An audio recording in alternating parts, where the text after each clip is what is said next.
బేరా గారు what is happening చూస్తున్నారు కదా, ఏం చేస్తారు? మీరు కూడా ఏమైనా ప్లాన్ చేస్తున్నారా లేదా గివప్ అయిపోయారా? మామూలుగా ఉండదండి, మా రియాజ్ ఒక స్పెషల్ గెస్ట్ తో వస్తున్నాడు, అది బీభత్సంగా ఎంటర్టైన్ అవుతాడు. ఆ ఎంటర్టైన్మెంట్ తో ఓట్ మీకే అంటారా? ఖచ్చితంగా మాకే వస్తుంది. సరే అయితే ఆ స్పెషల్ గెస్ట్ ఎవరో చూద్దాం.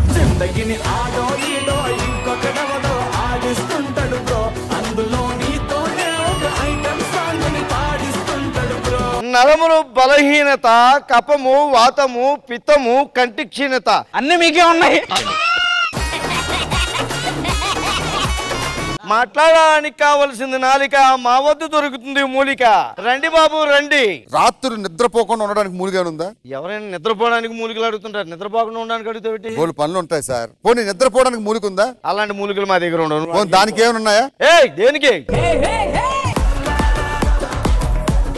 రావాలండి? ఎటువంటి సమస్యలకైనా మా వద్ద దొరుకుతాయి మూలికలు. రాఘవ గారు భయం పోవడానికి ఏదన్నా మూలిక ఉందా? ఉన్నాయి. అయితే వేసుకోండి, ఎందుకు భయం భయంగా చేస్తున్నా?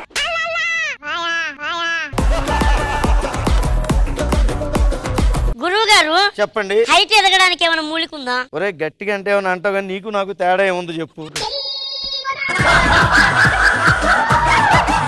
నువ్వు దొండకాయంతోనో నేను బెండకాయంతో ఉన్నాను, నువ్వేమో పొట్లకాయంత పొడవు కావాలంటున్నా, ఏం చేస్తావు చెప్పు నువ్వు? అంటే ఇప్పుడు కష్టం అంటారు. చాలా కష్టం. పోనీ ఇప్పుడు మా నాన్నగారు మందు ఎక్కువ తాగుతున్నాడు, ఆ మందు తాగకుండా ఉండడానికి ఏదైనా మందు ఉంటే ఈ మందు ఇస్తే తీసుకెళ్ళి ఆ మందులో కలుపుకుని తాగుతాడు మళ్ళీ.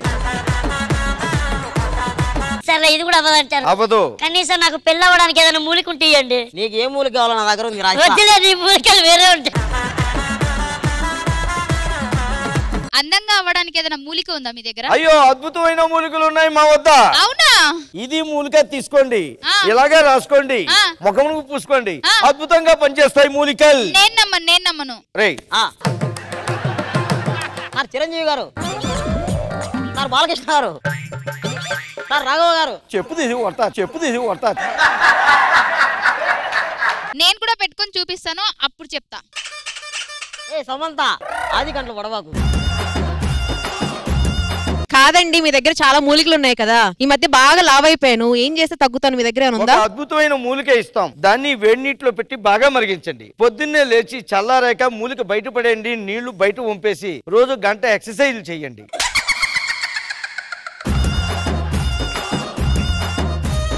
ఈ మూలికలు అమ్మే ఆయన మా ఆయనలా ఉన్నాడా? మనుషులు పోలి మనుషులు 7 ఉంటారంట, ఆడోవాడు అయ్యి ఉంటాడు. ఇదే పడేసిన మూలికలా ఉంది, దీనికి మూలిక కావాలి.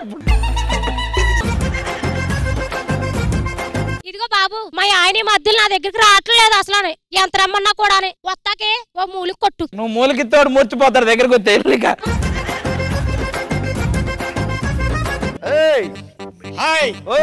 అదేంటో గానీ నేను పాట పాడదాం అంటే మందు పాటలు వస్తున్నాయి. అవునా? పోయినసారి ఇంద్రజ గారు కూడా మంచి పాటలు పాడమన్నారు. మందు పాటలు రాకుండా ఉండడానికి ఏమైనా మూలికలు ఉన్నాయా? కాదయ్యా, అతను ఎందుకు తాగుబోతులా చేస్తున్నాడు? 2 పాటలు పాడి వినిపించాలంట. పాడు.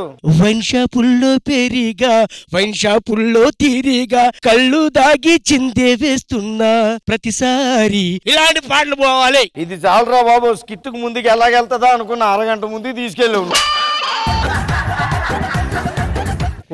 ఇదేంట్రా ఆ కాలిపోయిన మూలికలో ఉన్నాడేంటి అసలు? సార్ నాకు హైపరాది లాగా పేరు రావాలంటే నాకు ఒక మంచి మూలిక ఇవ్వండి సార్. మంచి మూలిక ఆయన దగ్గరే తీసుకోవాలి. అవునా?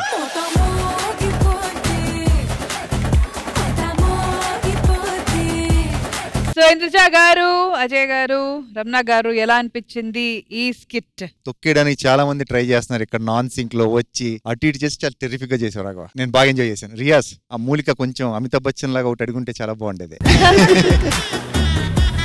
బాగుంది, ఐ ఎంజాయ్డ్ ఇట్. రమణ గారు. రాఘవ, నీది నడుస్తుంది హవా, నా సినిమాకి రావా? ఇంద్రజ గారు, ఎలా అనిపించింది ఈ స్కిట్? రాఘవ గారు అద్రిపోయింది, చాలా చాలా బాగా అనిపించింది. మీ గెటప్ బాగా అనిపించింది. The way you said the dialogues, modulations and everything was out standing. చాలా హిలేరియస్ గా చేశారు. అండ్ రియాస్ చాలా చాలా బాగా అనిపించింది. మీ ఇద్దరి కాంబినేషన్ కూడా చాలా బాగుందండి. Very nice. ఆది గారు మధ్య మధ్యలో వచ్చి చెడగొడుతూనే ఉన్నారు స్కిట్ ని. ఇదైతే నాకు వీళ్ళిద్దరు చేసింది మాత్రం చాలా బాగా నచ్చింది, ఎందుకంటే వీళ్ళిద్దరు ఇక్కడే ఉన్నారు కాబట్టి అదిరిపోయింది అసలు, వేరే లెవెల్. మరి ఏంటి పరిస్థితి? వీళ్ళతో పోలిస్తే ఇప్పుడు ఒక పాయింట్ వాళ్ళే ఎక్కువ ఉన్నారు ఇంప్రెస్ చేయడంలో. Thank you so much Raghav గారు అండ్ రియాజ్ గారు, థ్యాంక్ యూ సో మచ్.